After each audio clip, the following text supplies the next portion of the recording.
Welcome to InThisCornerTV.com. I'm Smitty. We're at Mandalay Bay, site of Saturday night's rematch between Juan Manuel Marquez and Juan Diaz. Now, these two fought in February of 2009. It turned out to be the fight of the year. Marquez eventually took over and stopped Diaz in round number 9. We caught up with both fighters who told us what they think is going to happen in fight number 2. Juan, talking about strength of schedule, if I was to look at you as like a football team, the last couple of years you have had one of the most difficult schedules of opponents in all of boxing. Nate Campbell, Michael Katsidis, the first fight with Marquez, 2 fights with Malignaggi, now back in there with Marquez again. Do you like the path that you've taken, these kind of tough fights? Every fight, great for the boxing fans, but what about for you personally? Well, I mean, for me personally, I don't see it as anything out of the ordinary, because I guess maybe because I'm 26 years old, so I can go into a 12-round fight, and the following week I'm ready for another 12-round fight. I guess that's the good and the bad about being so young, is that I don't know what the long-term effects are going to be of taking these tough fights, but I like them, I want to be in them, and I can't wait to get into the next one. Certainly great for the boxing fans. This fight of the year. What do you remember most about the first battle with Marquez? What I remember most is stepping out of the dressing room into 15,000 plus people in Houston, Texas, just cheering my name on. I got goosebumps all through my body, and that's the first time that I actually felt something like that, being in the ring there and having all of those people around me. In that fight, you had a lot of good moments, especially when you kept him against the ropes. When it got to the center of the ring, his craftiness, his experience kind of took over. What is your fight plan in the rematch with Marquez? Well, of course, it is to put pressure on him, because I know that's what worked. But smart, aggressive pressure, not falling in with my punches, not squaring up in front of him, giving an easy target, because even though I had him in the ropes, he was landing some good uppercuts, some good body shots. And why? Because I was squaring up. At 36 years of age, you've been around nearly 20 years in this game. Is there anything you can improve upon as a fighter at this point? Yes, I feel right now. I have in my career I have 24 years, and professional and amateur.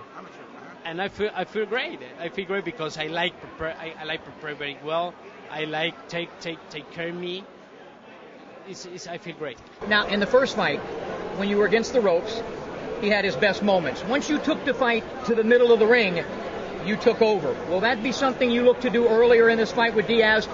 Stay off the ropes, take it to the center of the ring? Yes, I practice in my training in this case. I don't lose the ropes. I move in the ring, and I use my counter punches, and the people watching a great fight. What are your goals at this point? You're already a first ballot Hall of Famer, in my opinion. What are your goals left in the sport of boxing? Yeah, maybe I want my concentration has in my next fight next Saturday, but I like to win up to 140, and I like to win 4 titles in four the divisions, in 4 different divisions, and I can do it. What are your goals beyond Saturday night, beyond boxing? To be honest with you, right now, I have no goals in mind right now, because I know that Juan Manuel Marquez is the primary target. When I beat him, all my options are going to open up, all the opportunities, whether it be business, school, other fights, potential big fights. They come with a price, and that price is beating Marquez. So that's why I haven't made any plans. And look into that camera and tell the fans what they're going to see on Saturday night. Saturday night, Juan Manuel Marquez and all the fans and all of his fans can expect 12 rounds of punishment and payback for what he did to me in the first fight. This whole Pacquiao-Mayweather mess, what are your thoughts? You've been in there with both guys. What's your thought to the boxing fans on this fight? And if and when they do fight, who would you pick? it's a great fight for the people. It's a great fight for this sport. But I think Mayweather win. Because It's a great defense. You know, if you have great defense, you can use anybody, and it's very quickly, and I think he used the arms, the long arms. He win each rounds with so many punches, jabs. ¿Cómo se dice? Uno, dos, ¿cómo se dice? Uno, dos. 1 and 2, You know. But you'd like to fight Pacquiao again. What? But you would like to fight Pacquiao again. Yes, I like fight with Pacquiao, but I don't know what happened, and I tell you, my concentration has in my next fight. All right, best of luck on Saturday night. Yes, I invite all the people, all my fans, watching this great fight next Saturday.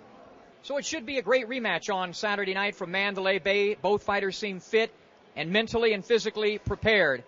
I got to go again with Juan Manuel Marquez. I think his experience will just be too much for Juan Diaz, and I look for a stoppage somewhere around the same as the last fight, round 9 or 10.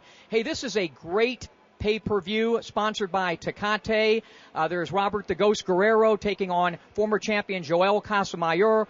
Rocky Juarez, a former champion, and they have a great deal. Go out and purchase some Tecate, and you'll get one hell of a rebate on this pay-per-view. It's Marquez, Diaz, Saturday night from Mandalay Bay on pay-per-view. We'll provide, as always, great post-fight coverage. For InThisCornerTV.com, I'm Smitty.